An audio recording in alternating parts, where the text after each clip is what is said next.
Ringkasan pelajaran hayat Matius berita pertama. Sejarah keturunan dan status raja. Alkitab adalah perkataan Allah. Alkitab ada dua bagian.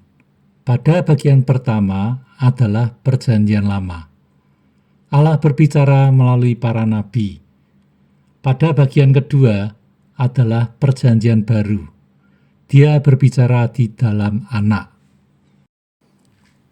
Ibrani 1 ayat 1 dan 2. Setelah pada zaman dahulu Allah dengan banyak bagian dan banyak cara berbicara kepada nenek moyang kita melalui para nabi. Maka pada zaman akhir Dia berbicara kepada kita di dalam Anak. Allah telah menetapkan Dia sebagai ahli waris segala sesuatu. Melalui Dia juga menjadikan alam semesta.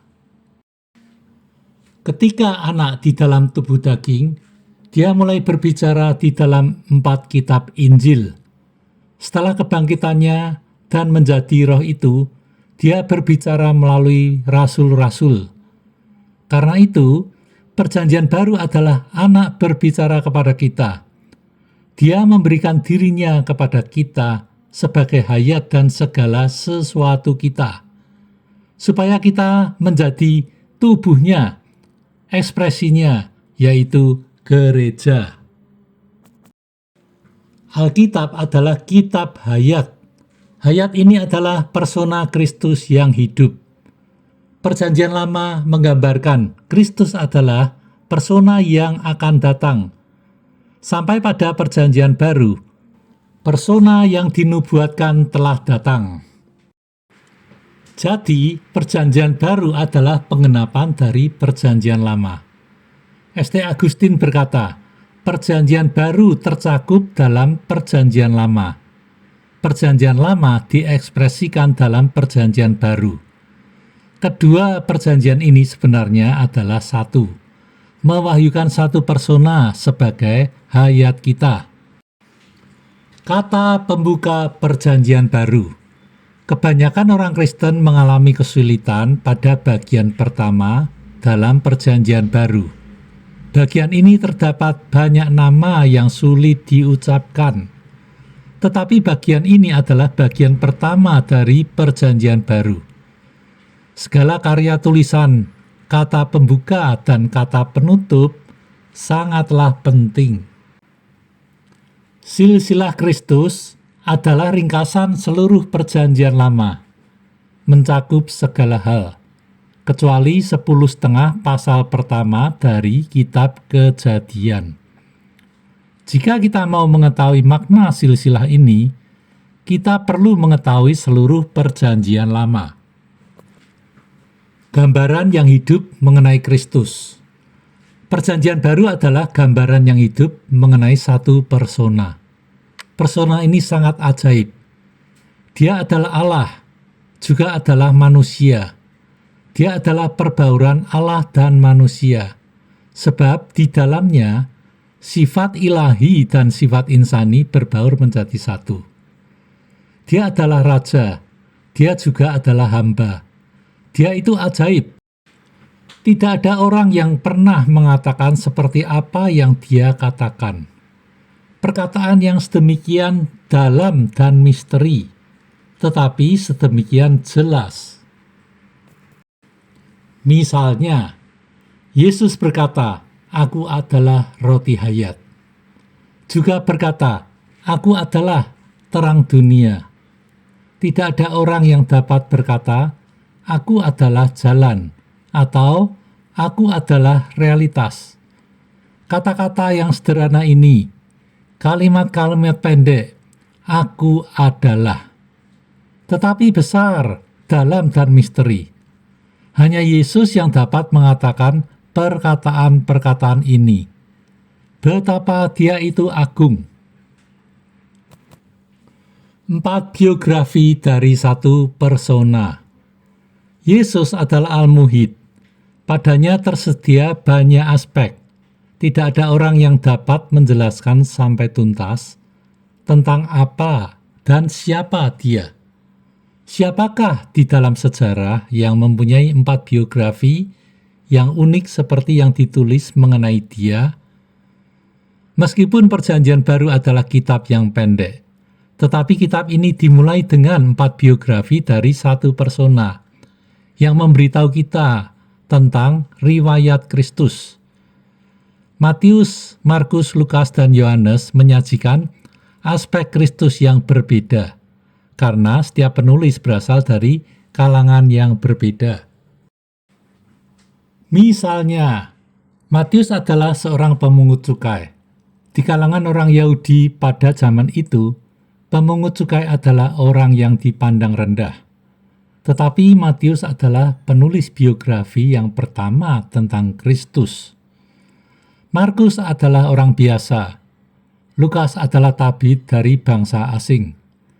Yohanes adalah penjala ikan yang biasa saja. Tetapi akhirnya dia menjadi rasul tua yang berpengalaman. Mereka menulis biografi yang berbeda tentang Kristus yang sama. Persona yang hidup ini memerlukan banyak biografi. Urutan 4 kitab Injil. Konsepsi manusia berlawanan dengan konsepsi ilahi. Konsepsi ilahi dimulai dari Injil Matius, maju sampai Injil Yohanes. Tetapi cara berpikir manusia dimulai dari Injil Yohanes kembali ke Injil Matius.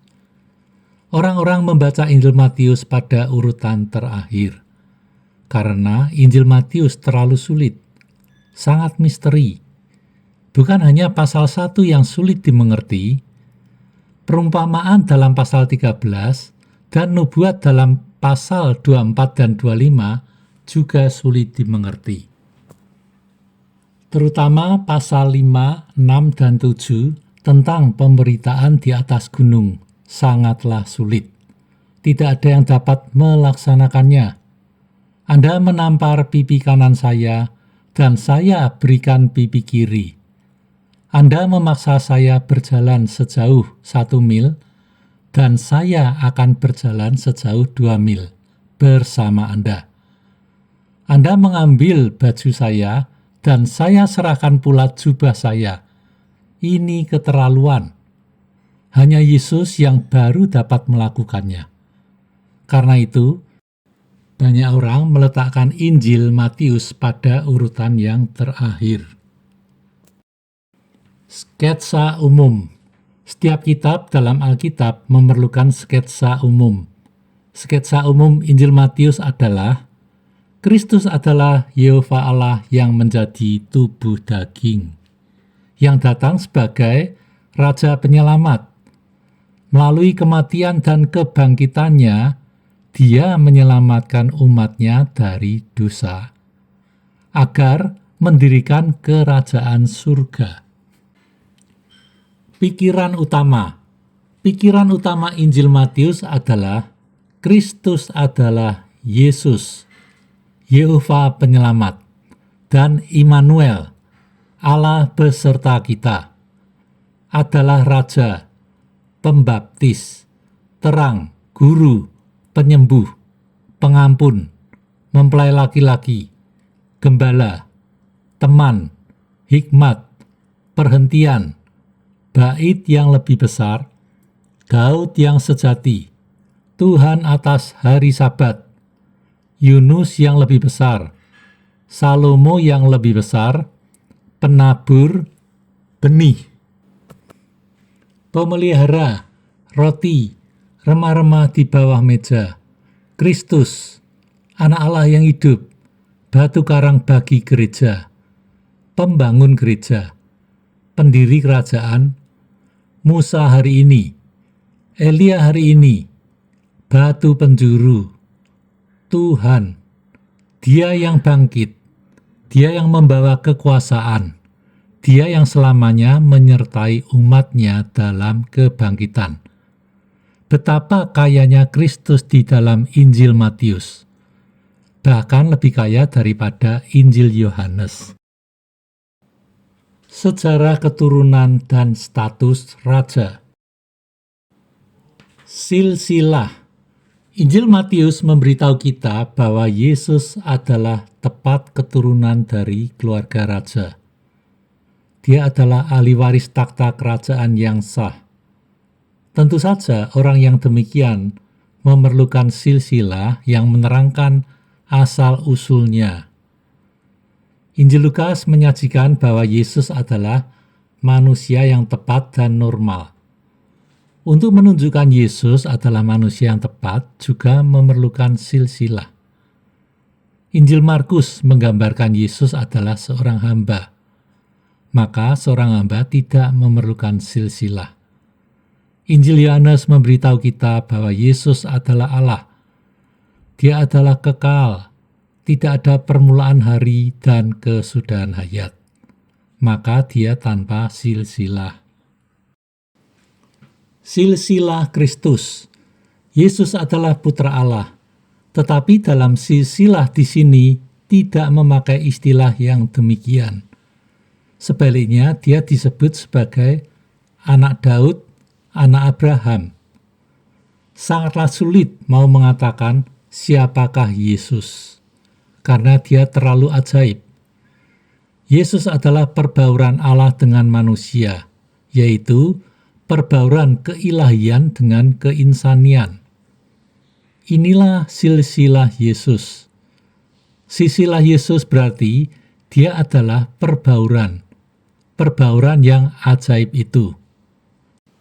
Dalam silsilah ini terdapat perbauran antara persona ilahi dengan berbagai jenis orang. Kita tidak seharusnya mengira bahwa Matius pasal 1 ayat 1-17 hanyalah suatu daftar nama. Silsilah Kristus tersusun dari 5 bagian. Para leluhur. Para leluhur ini adalah orang-orang besar, terdiri atas 14 generasi. Para raja. Para raja adalah keluarga raja, juga terdiri atas 14 generasi. Rakyat biasa, orang-orang yang ditawan dan dibawa kembali. Silsilah Kristus bukan hanya mencakup orang kalangan atas, tetapi juga mencakup rakyat biasa, seperti Maria dan Yusuf. Kristus bukan hanya milik orang-orang besar, keluarga raja, tetapi juga milik orang-orang kecil. Dari gambaran silsilah Kristus, kita dapat melihat bahwa silsilah ini mencakup berbagai jenis orang. Silsilah ini mencakup orang-orang terpanggil seperti Abraham, juga mencakup orang-orang ditawan ke tempat pembuangan. Dalam catatan yang singkat ini ada istilah ditawan. Abraham adalah yang dipanggil keluar dari Babel, asal mula Babylon. Silsilah Kristus bukan hanya mencakup orang-orang yang terpanggil, tetapi juga mencakup orang-orang yang mundur. Mungkin beberapa tahun yang lalu, kita adalah orang yang dipanggil, tetapi sekarang mundur. Jangan putus asa. Silsilah Kristus mencakup kita. Silsilah ini mencakup Yekonia, raja yang kehilangan tahtanya, yang ditawan dan dibuang ke Babel. Puji Tuhan, silsilah Kristus bahkan mencakup orang-orang yang jatuh. Setelah pembuangan ada pemulihan, maka ada nama lain, Zerubabel, yaitu nama pemulihan. Banyak tawanan yang kembali bersama Zerubabel. Silsilah Kristus mencakup berbagai jenis orang. Asalnya kita adalah Abraham, menjadi Yekonia. Tetapi hari ini kita adalah Zerubabel. Kita adalah orang-orang yang dipanggil, orang-orang yang jatuh, juga adalah orang-orang yang dipulihkan. 4 perempuan yang menikah lagi. Silsilah Adam tidak mencatat perempuan, tetapi dalam silsilah Kristus yang singkat ini menyebutkan 5 perempuan. 5 perempuan ini seperti jari-jari tangan. 4 terbentuk satu kelompok dan 1 berdiri sendiri. 4 dari 5 perempuan ini menikah lagi, dan salah satunya adalah perempuan sundal. Seolah-olah catatan ilahi ini tidak mau menyebutkan mereka yang baik, seperti Sarah atau Ribka, tetapi menyebutkan mereka yang buruk. Dengarkanlah catatan ilahi ini. Daud mempunyai anak Salomo dari dia yang pernah menjadi istri Uria. Catatan ini bahkan tidak menyebutkan namanya, hanya menyebutkan riwayatnya, untuk mengingatkan kita bahwa dia adalah orang yang bagaimana. Tamar adalah menantu perempuan Yehuda. Yehuda mempunyai anak kembar dari menantunya ini. Perempuan kedua yang disebutkan di sini adalah Rahab, perempuan sundal dari kota Yeriko. Perempuan ketiga adalah Rut, orang Moab. Orang Moab tidak diperbolehkan masuk ke dalam perhimpunan Yehova. Meskipun sampai keturunan yang ke-10 pun tidak boleh masuk ke dalam perhimpunan Yehova. Perempuan keempat adalah Batseba, istri orang Kanaan bernama Uria. Daud membuat Uria terbunuh dan mengambil istri Uria dan memperanakkan Salomo. Mengapa catatan singkat ini menyebutkan perempuan-perempuan ini? Karena mereka adalah wakil-wakil kita, orang-orang yang terburuk termasuk dalam silsilah Kristus. Puji Tuhan, Dia benar-benar juru selamat orang dosa. Angka 4 melambangkan semua ciptaan, termasuk seluruh umat manusia. Sifat manusia adalah cemar. Tidak ada seorang pun yang bersih. Tetapi puji Tuhan, kita semua disatukan dengan Kristus. Kita adalah bagian dari silsilah Kristus. Seorang perawan. Di samping 4 perempuan yang menikah lagi ini, ada seorang perawan yang sangat menonjol. Maria, ibu Yesus. Maria adalah orang yang bajik, murni dan suci. Ini menunjukkan bahwa semua orang yang disebut dalam silsilah ini selain Yesus adalah orang dosa. Semuanya tidak bersih kecuali Yesus. Anak Daud. Kristus adalah anak Daud. Salomo anak Daud sebagai lambang Kristus dalam 3 aspek utama.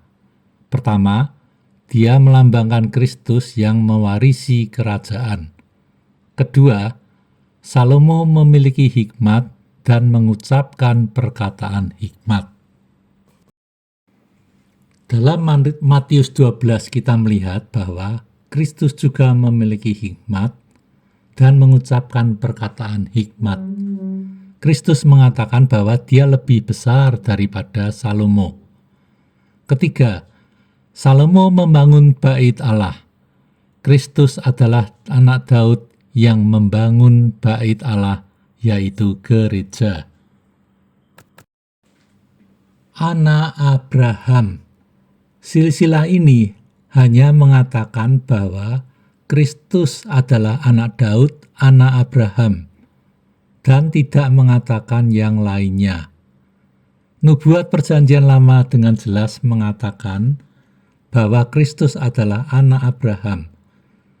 Isa adalah lambang Kristus.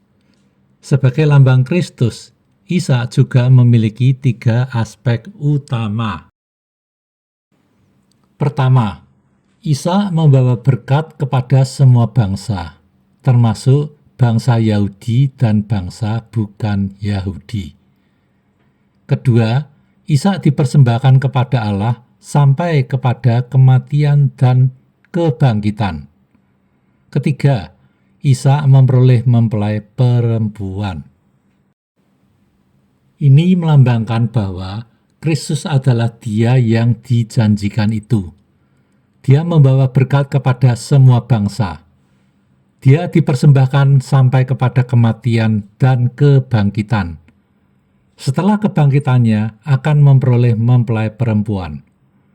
Pada suatu hari, pelayan Abraham yang melambangkan Roh Kudus akan membawa Ribka yang rohani, ilahi, dan surgawi diberikan kepada Ishak surgawi.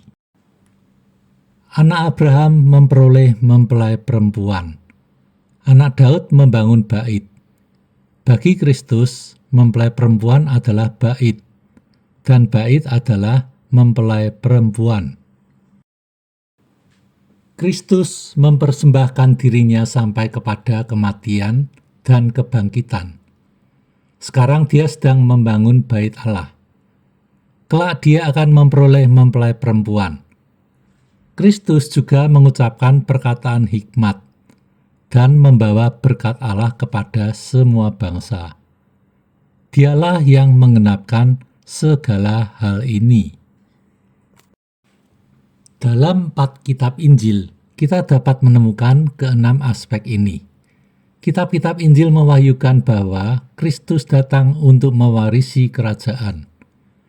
Dia mempersembahkan dirinya sampai kepada kematian dan kebangkitan. Dia mengucapkan perkataan hikmat. Dia membawa berkat bagi semua bangsa. Dia membangun rumah Allah, dan kelak dia datang untuk mendapatkan mempelai perempuan. Kristus tentu adalah Ishak yang sejati, Salomo yang sejati. Yesus adalah keturunan Daud. Dia adalah berkat besar bagi orang Yahudi. Tetapi dia adalah keturunan Abraham. Dia membawa berkat kepada semua bangsa bukan Yahudi. Dia adalah keturunan Daud, adalah bagi orang Yahudi. Dia adalah keturunan Abraham, adalah bagi kita semua. Jika Kristus hanyalah keturunan Daud, maka dia tidak berkaitan dengan kita. Puji Tuhan, dia juga adalah keturunan Abraham. Semua bangsa akan memperoleh berkat karena keturunan Abraham. Keturunan ini adalah Kristus. Berkat ini adalah berbagian dalam Allah Tritunggal. Berkat yang dijanjikan Allah kepada Abraham adalah roh itu. Roh itu adalah realisasi akhir dari Allah Tritunggal. Melalui Kristus, keturunan Abraham ini, kita memiliki roh itu. Kita juga berbagian dalam Allah Tritunggal. Haleluya! Demikianlah ringkasan pelajaran hayat Matius berita 1. Selanjutnya, di berita kedua, kita akan membahas Abraham, Ishak, Yakub, Yehuda, saudara-saudaranya. Amin.